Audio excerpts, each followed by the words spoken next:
오늘은 맥주 감사주일입니다. 77절 오순절이라고 부르기도 합니다. 하나님께서 전반기를 여기까지 이끌어 주심에 감사드리는 절기이죠. 나머지 반년도 하나님께서 함께 하셔서 더 크신 은혜가 삶에 넘치시기를 바랍니다. 오늘 본문은 시편 56편 표제를 보면 다윗이 가드에서 블레셋인에게 잡힌 때에 기록된 말씀입니다.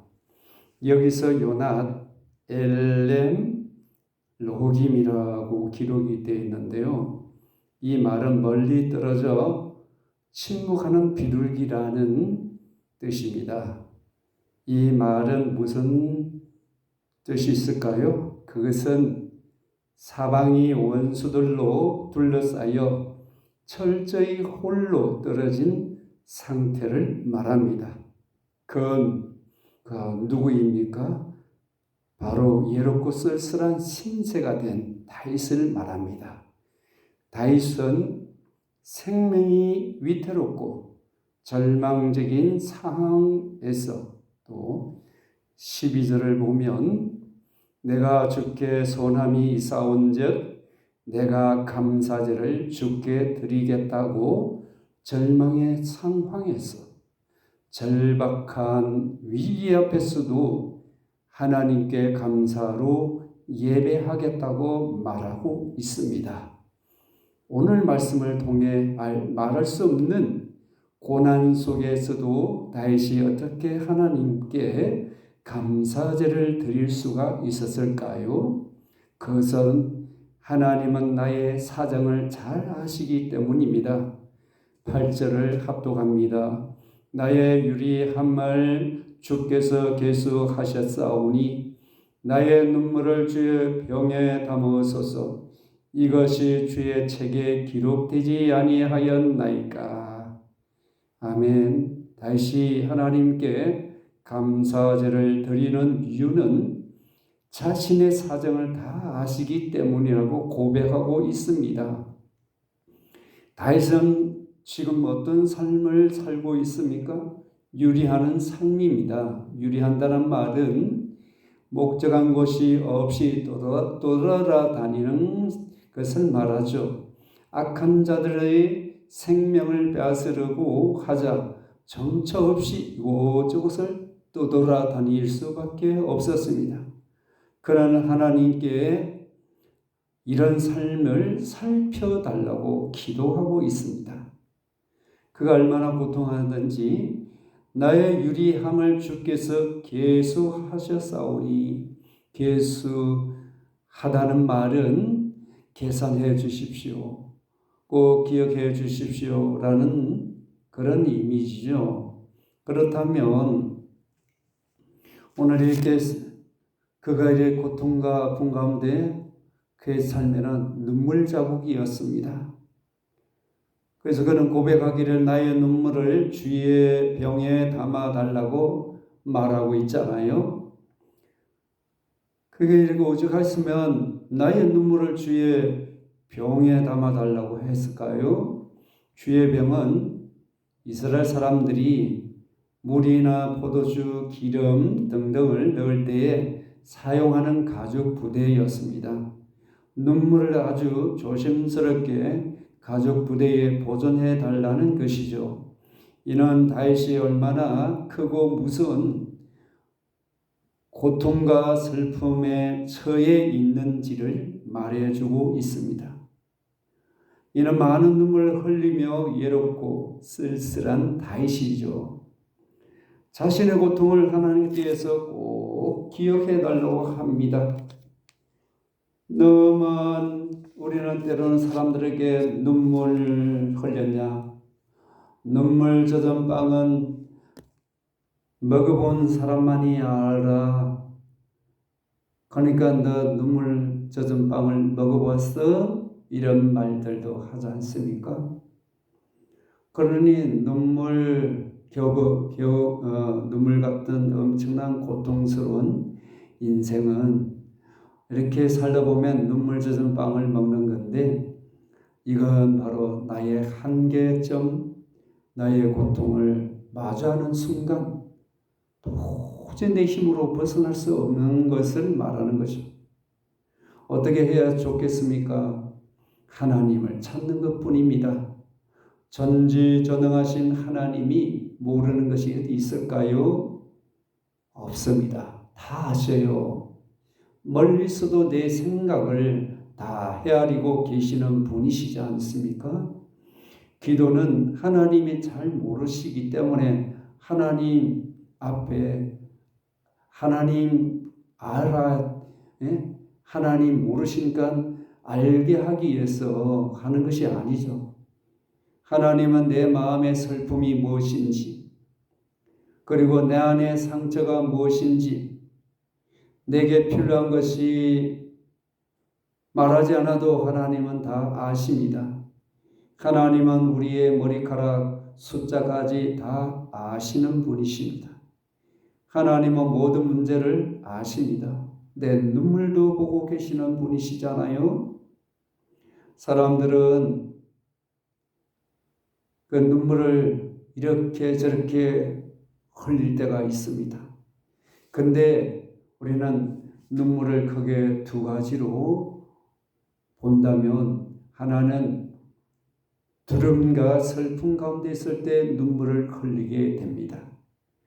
그리고 두 번째는 잘못을 회개할 때 눈물을 흘리게 됩니다.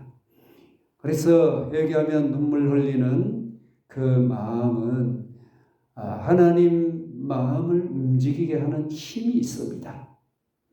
하나님은 고통 가운데 흘린 우리의 눈물을 잊지 않고 기억하십니다.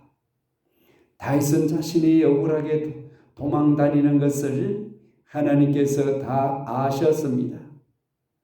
다윗은 아무런 죄도 없이 사울의 시기로 인하여 핍박받아서 도망자의 신세가 된 것입니다. 하도 도망가다가 갈 데가 없어서 너무나도 힘들고 어려워서 이방 땅 블레셋에까지 가서 그는 피했지만 그것에도 안전하지 않았습니다. 원수들의 박해와 원수들의 생명의 위협 아래 있었기 때문입니다. 다윗은 이렇게 저렇게 피할 곳이 없는 가운데 10년이라는 세월 속에 광야로 굴로 도피 생활을 했습니다. 떠돌이 하는 자는 사람들로부터 보호받지 못하는 약자를 말해주고 있지 않습니까? 광야에서 죽어도 장사 지내줄 사람이 없는 자입니다. 다윗은 떠돌이 생활을 하는 자신의 비참한 현실을 이렇게 말하고 있습니다. 근데 하나님은 어떠신 분입니까? 자기 백성의 고통을 아십니다. 우리의 기쁨도 아십니다. 우리가 나가야 할 길도 아십니다. 지금도 유리하는 가운데 마음을 두지 못하고 잡지 못하고 이렇게 저렇게 교류하며 방하는 자들도 있을 수가 있습니다. 하나님의 구원의 손길을, 하나님 나를 붙잡아 주시는 하나님의 손길을 바라보시기를 바랍니다. 하나님은 이렇게 저렇게 방하는 그 외롭고 쓸쓸하고 누구도 나를 알아주지 않지만 하나님은 나의 눈물을 닦아주시는 분이십니다. 그래서 다윗은 나의 눈물을 주의 병에 담으소서라고 자기 눈물을 주님께 맡겼습니다. 우리도 주님께 눈물을 맡겨야만 합니다. 하나님은 병들어 죽게 된 히스기야에게 이사야 선지자를 통해서 통보를 하십니다. 이 통보를 받은 히스기야는 벽을 향하여 하나님께 통곡하지 않습니까? 그때 하나님께서 그 눈물을 보시고 어떻게 말씀하십니까? 내가 네 눈물을 보았노라. 하나님은 우리가 고난 속에서 어려움을 당하는 것을 아시고 위로해 주시기를 원하십니다. 우리 예수님을 보십시오. 전능하신 하나님이시지 않습니까? 나사로가 병들어 죽게 된다는 그 소식을 나사로의 누이들이 사람을 보내서 예수님께 찾아왔습니다. 예수님은 그 소식을 듣고 빨리 가셔서 나사로를 고쳐주셔야 하지 않습니까? 근데 예수님은 가지 아니하시고 오히려 이틀 동안 더 머물지 않습니까? 이미 예수님은 나사로가 다시 살아나는 것을 아셨습니다. 예수님은 이틀이 지나서 그들에게 찾아가십니다. 나사로가 죽었다는 소식을 듣고 예수님은 눈물까지 흘리시지 않습니까? 예수님이 눈물을 흘린다는 것은 무엇을 의미할까요? 그것은 단순한 슬픔이 아니라 인간의 고통에 대한 깊은 공감과 사랑이란 것입니다. 나사로의 죽음 앞에서 마르다와 마리아 많은 사람이 슬퍼하고 있었습니다. 우리의 눈물 속에 함께 계십니다. 예수님의 눈물은 끝이 아니라 새로운 시작의 신호였습니다. 우리의 고통은 혼자가 아니죠. 나의 눈물을 예민하지 않습니다. 더 나아가 그 눈물 속에서 부활의 소망을 발견하라는 말씀이기도 합니다. 지금 눈물을 흘리고 계시는가요? 누구와의 관계 때문에 아픔이 있습니까? 삶의 무게가 너무 힘들기 때문에 눈물이 있습니까? 누구한테 말할 수 없는 슬픔이 있을까요? 모든 눈물 속에서 예수님을 바라보시기를 바랍니다. 주님은 내 눈물을 아시고 눈물을 닦아주실 분이십니다. 그래서 예수님은 우리의 어떤 분이십니까? 우리의 목자가 되셔서 생명수샘으로 인도하시고 하나님께서 우리의 눈에서 모든 눈물을 씻어주시는 분이십니다. 참으로 기쁘고 소망을 주시는 말씀이 아닙니까? 하나님은 우리의 아픔과 슬픔을 다 기억하십니다. 일일이 다 세고 계십니다. 가까운 사이라도 쉽게 꺼내지 못하는 이야기가 있지만 남들에게 말하지 못하는 고통의 자리에서도 하나님은 거기에도 나와 함께 계십니다. 우리의 고통과 아픔도 해결해 주시는 하나님이십니다. 그 하나님을 다윗처럼 위기 가운데 있을지라도 고통 가운데 있을지라도 찾아보시기를 바랍니다. 그리고 그 다음에 다윗이 감사하는 이유가 무엇일까요? 하나님께 기도할 때에 원수들이 물러간다는 것을 믿었습니다. 이는 하나님께서 도와주시기 때문에 그렇습니다. 9절을 보면 내가 아뢰는 날에 내 원수들이 물러가리니 이것으로 하나님이 내 편이심을 내가 아나이다. 아멘. 다시 하나님께 감사제를 드리는 이유는 가난할 때 원수들이 물러간다는 확신이 있었기 때문입니다. 여기서 아나이다는 이 단어는 머리로 배워서 아는 것이 아닙니다. 살아가면서 이런저런 일, 어려운 일, 좋은 일, 고통스러운 일, 눈물 흘리는 일, 기쁜 일 우리가 경험하면서 알게 된 것을 말합니다.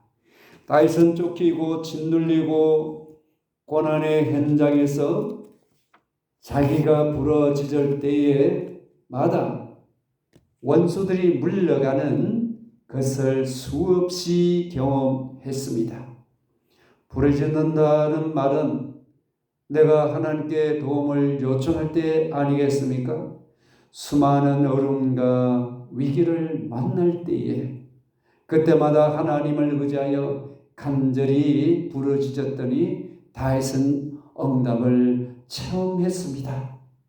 하나님은 우리의 기도에 응답하시기를 기뻐하시는 분이십니다. 우리는 환난 중에도 하나님을 찾고 구하는 삶을 살아야 하겠습니다. 하나님이 우리를 도우시는 좋으신 우리의 하나님이십니다. 다시 하나님 앞에 기도할 때에 원수들이 멀리 도망갔다고 했습니다. 우리도 마찬가지예요. 하나님 앞에서 기도와 눈물을 흘릴 때에 놀란 일이 일어나게 될 줄로 믿습니다. 하나님만이 우리의 가장 확실한 능력의 무기입니다. 여기서 내가 아뢰는 날에 내 원수가 물러가리니 말하고 있잖아요. 내가 아뢰는 날에 이렇게 앞에 있다는 말은 강조하고 있습니다. 내가 기도할 때에 이런 역사가 있었다는 것을 지금 말해주고 있다는 거죠. 어떤 역사였습니까? 원수가 물러가더라는 것입니다. 이러한 다윗의 확신에 찬 기도였다는 겁니다. 기도의 응답에 대한 확신은 다윗이 자기의 인간적인 힘을 의지하지 아니하고 전적으로 하나님의 은총만을 믿고 있었습니다. 이러한 다윗의 믿음은 훗날에 그대로 현실로 나타났습니다. 그는 블레셋의 대적들로부터 완전하게 벗어났고요. 하나님의 은혜로 이스라엘의 왕이 되었습니다.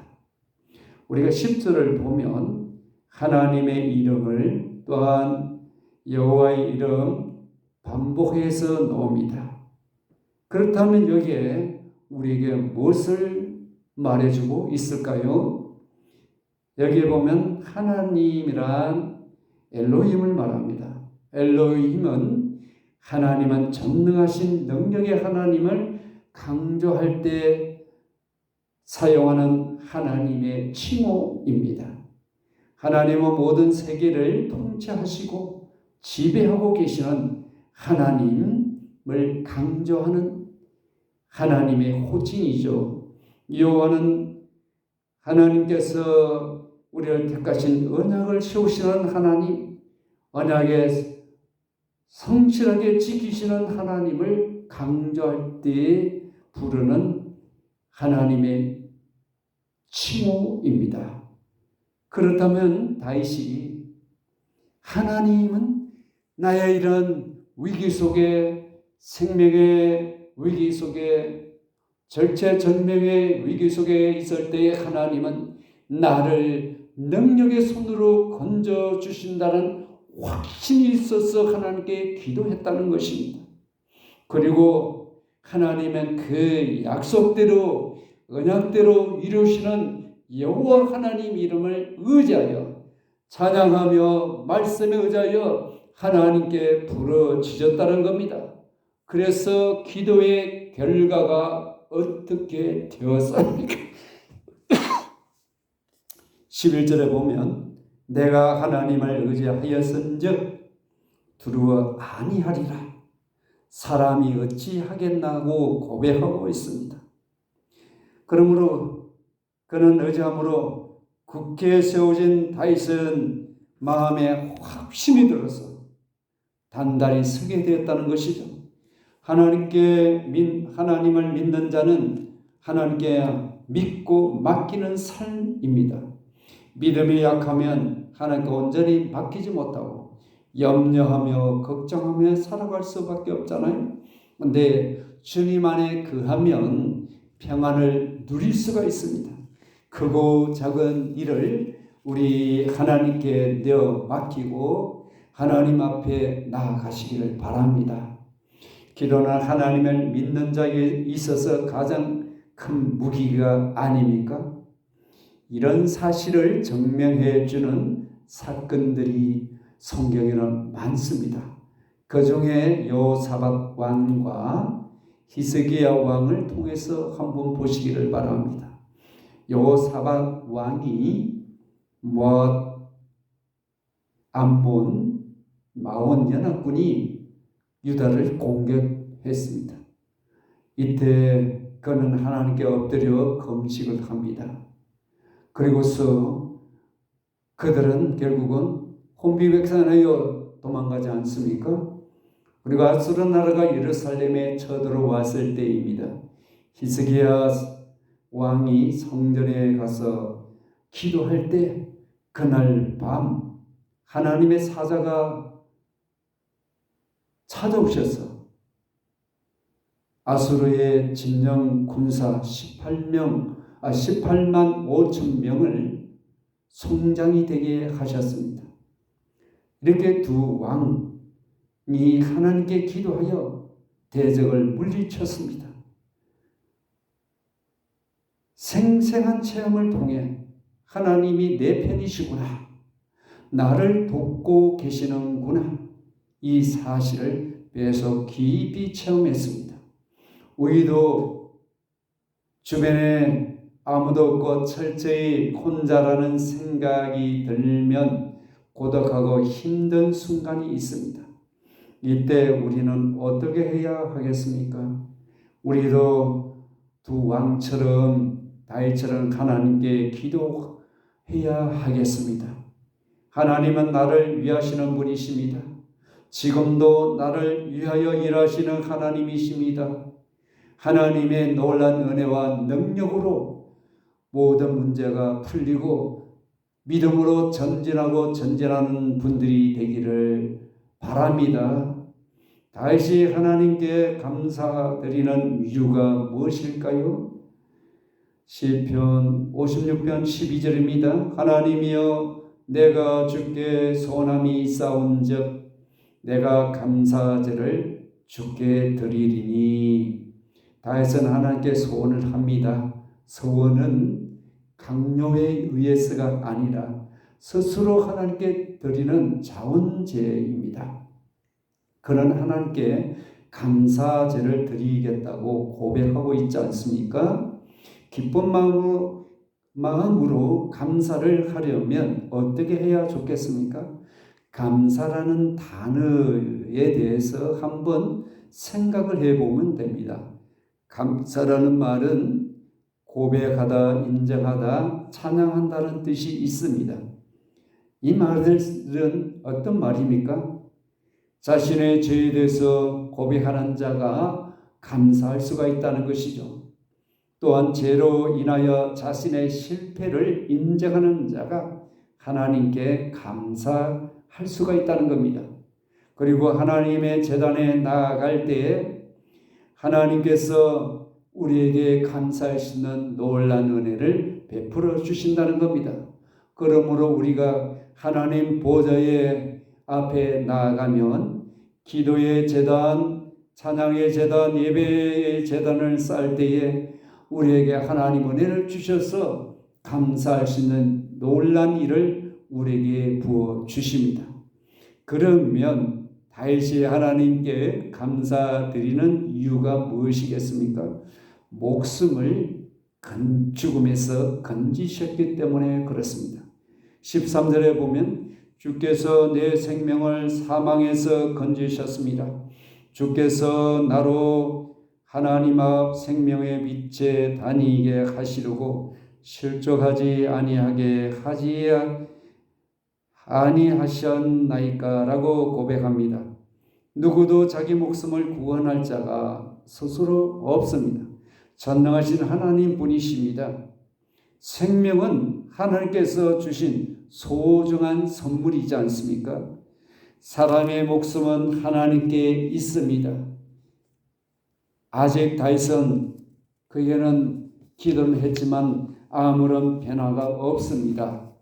근데 그는 앞서서 눈물로 하나님께 호소했던 상황이지만 지금 그 처지는 조금도 변함이 없었습니다. 다윗은 하나님께서 자신을 구원하신다는 확신이 생겼습니다. 그래서 13절에서 아직 구원받지 못하였지만 이미 구원받은 것으로 여겼습니다. 주께서 내 생명을 사망에서 건지셨습니다 라고 말하고 있지 않습니까? 이는 하나님께서 자신이 소원한 것을 감사제를 드리겠다고 말하는 것인데요. 여기서 보면 건지셨음이라는 뜻은 완료형입니다. 과거에 있던 말로 표현하고 있잖아요. 이미 완료가 됐습니다. 근데 실상은 그렇지 않다 말이죠. 근데 이 말은 뭘 의미하고 있습니까? 믿음이란 앞으로 될 것이라는 거죠. 기도에서 응답이 언젠가 일어난다는 이런 뜻이잖아요. 근데 건지셨다는 것은 이미 되었다는 것을 말씀하고 있잖아요. 나의 이 위기에서, 생명의 위기에서, 절박한 상황 속에서 나를 건져 주셨다고 고백하고 있는 겁니다. 그러니까 신앙이 왔다 갔다 하지 않고 확신에 차서, 그래서 하나님께 나아가서 부르짖었더니 이 확신을 하나님께서 주셨다는 겁니다. 그래서 그는 하나님께 감사제로 드릴 수 있었다는 겁니다. 근데 감사제 드릴 때 두 가지 축복을 말하고 있습니다. 하나는 우리의 생명을 사망에서 건져주시는 축복입니다. 또 다른 하나는 우리로 실족하지 않게 하는 축복입니다. 우리가 죽음에서 살려주시는 축복, 이보다 더 비교할 수 없는 어마어마한 축복이 아니겠습니까? 내 삶에 실족할 때가 있잖아요. 실족한다는 것은 넘어지는 거 아닙니까? 인간관계 속에서도 실족할 수 있고, 사업의 문제로, 또 친구의 친한 친구를 통해서 이런저런 일로 우리는 실족하여 넘어질 수가 있습니다만, 하나님께 감사하는 자는 우리를 붙잡아 주시며 하나님께 부르짖을 때마다 피할 길을 주시는 하나님이십니다. 이 놀라운 은혜가 모두에게 있기를 주의 이름으로 축복합니다. 그렇다면 감사하는 목적이 무엇일까요? 우리에게 생명의 빛에 다니게 한다는 말씀입니다. 생명의 빛은 하나님에게서 나오는 빛입니다. 이 빛은 모든 생명의 권한이며 축복이 되는 것이죠. 영적인 풍요를 누리는 축복의 길이기도 합니다. 그러면 이 생명 길은 어디서부터 우리가 받고 누릴 수가 있습니까? 예수님은 나를 따르는 자는 생명의 빛을 얻으리라고 말씀합니다. 예수님을 따르는 길이 되면 이 생명의 빛을 따라 살게 됩니다. 예수님과 상관없는 삶을 살면 생명의 빛을 놓칠 수가 있습니다. 어둠에서 방황할 수가 있습니다. 여기서 따른다는 말은 함께 길에 있다는 겁니다. 함께 같이 걷는 동반자라는 말이죠. 함께 길을 걷는 이 삶에는 주님을 따른다는 이 의미는 우리에게 뭘 말해주고 있습니까? 군인들이 지휘관을 따를 때에 사용하는 말입니다. 그리고 주님은 또 우리가 또한 그 당시에 노예가 주인의 뒤를 따를 때 사용하는 것입니다. 주인을 섬기는 노예의 보람이요 기쁨이죠. 그래서 우리는 주님의 종으로 주님을 뒤따르는 생활을 해야 합니다. 또 가르침을 받아들이고 그대로 행할 때에 사용하는 단어이기도 합니다. 그러므로 우리는 주님의 군사로, 종으로, 제자로, 또한 우리는 또 서성이시고 우리의 랍비신 예수님을 따르는 길이 될 때에 생명의 빛을 따라 살아갈 수가 있습니다. 주님과 함께 걷는 인생 길이 우리의 최고의 복된 길임을 기억하십시다. 그러므로 오늘 우리는 다윗처럼 맥주절 감사절을 맞이하여 우리는 하나님 앞에 감사하는 자로 살아가는 후반기가 되기를 바랍니다.